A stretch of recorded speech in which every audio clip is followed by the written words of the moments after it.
you've got the nerve to ask me a question and even be here. So you've been preying on us the last 2 times. You barracked for Melbourne, Tom Morris, been preying on us. You've been opening us up, causing turmoil within our football club by declaring our team well before it needs to be declared. Is that the way Fox want you to operate? Yeah, is that what you're doing? Is that the gutter journalist you want to be? I can't. Are you proud of yourself? Yeah, absolutely. You're proud of yourself. Yeah. Now, this bloke here, and what he's doing, he's giving everyone else a bad name. You're an embarrassment to what you do, mate. You're an embarrassment.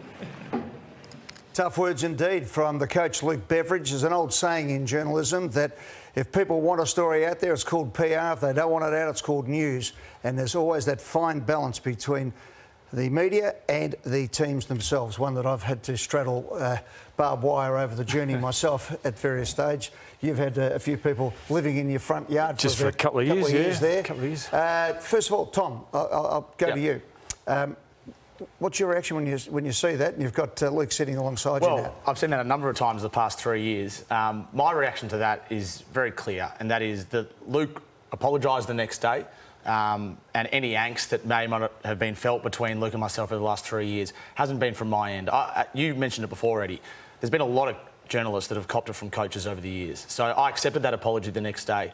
And I'm very keen to move on from that because I think there's a lot of other footy stories to talk about. I don't know how Luke feels, but there's no angst from me to Luke, put it that way. And there wasn't at the time either, to be fair. And even better was the chopper red moustache going there at that stage too. Did you look fearsome? He did. I was scared of it. Let's go back 3 years. I mean, clearly you had a burr under your saddle at that stage and something had really got under your skin. Clearly. Yeah, I mean, if I had my time back, I would have probably shaved that moustache off before the start of the season. Look, I think the detail, the lead up to that game, what happened and the tension, obviously, that's evident in my voice there and my emotions. Look, that might come out one day, but I definitely didn't come on the show tonight to discuss that. I at the time, I apologised quite broadly, actually. And it was a difficult time, because there was a lot of things going on behind the scenes. There was a lot of things going on, and obviously, with some history in regards to Tom. But I don't want to back over it. We've moved on from it, and so I think you live and learn. Bevo, can we move on? Can you and I move on so that we're not best friends, clearly, but can we have a professional relationship so I can come to your press conferences and report on the Western Bulldogs? Yeah, well, I mean, I know I tried to kick you out of that one, but I think that the important thing that as far as moving on goes is, like, you were, for me at the time, you were the antagonist, because I hadn't done anything other than at that press conference, obviously fire up. Yeah. So letting you off for what led into that, time heals all wounds, but we've still got that time in the future. It's not now. I don't think I've seen you since it. No, and that's been deliberate from my end as well, because I wanted to give it that time.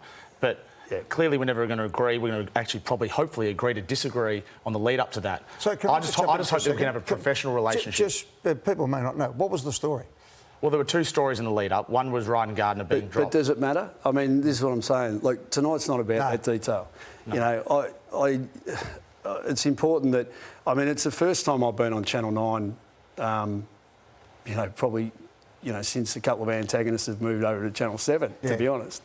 Yeah. And so I've come here tonight to definitely interact and hopefully provide something of value. But the detail in what happened, that doesn't help me. It doesn't help our footy club. I don't think it really helps you, Tom, and I just don't think we should go there. I think it's a story for another day, and if someone wants to make inquiries outside of the show tonight, by all means, but it shouldn't be here tonight. Look, I just want to ask you a question about the antagonists of the other channel or antagonists or people in the media. Do you think they understand when some people talk about you or your coaching, the effect it has on you as a person? Well, I'm not sure. I think... So does it have an effect on you as a person? Obviously. Yeah, well, we as probably more senior coaches are in the public eye a little bit more, try to get our head around if they do understand how they keep doing it. Yep. You know, so, and there, you know, we probably put things in little boxes and we deal with them in our own, you know, particular way as far as not becoming emotive about it and moving on. And part of the process there is to develop that apathy towards the publicity that you do get, good, bad or otherwise. And the longer you're in it, the better you are at it. And that's where I've sort of been on record saying it's really difficult for the brand new coaches because they're not used to it. The drama of just losing one game and what that turns into these days. So that challenge never goes away. And yeah, you continue to work through it and hopefully it doesn't affect too many around you in an emotional way. And I think the skill of being in the public eye, being a coach, is being able to just not take it personally. I mean, it's very hard sometimes, but you just got to say, I'm not taking it personally and let it go, because if you don't, it affects the way you coach, it affects the way you react. Yeah, and I think sometimes the media departments have got to understand that when you have a press conference, the unwritten rule is you can ask whatever you like and you can respond whichever way you like, and that's it. But you open it up and it's the opportunity to have a full and frank discussion on matters. And that doesn't mean that if you want to blow up, you can come back. You can return serve. Yeah. And anyway, you mightn't have the choice to come back when your club sacks you, though. Exactly, there's always that. Luke, I know we're not going to be close ever, but I appreciate you coming on tonight and speaking honestly about it. Good on you Thanks, guys. All right.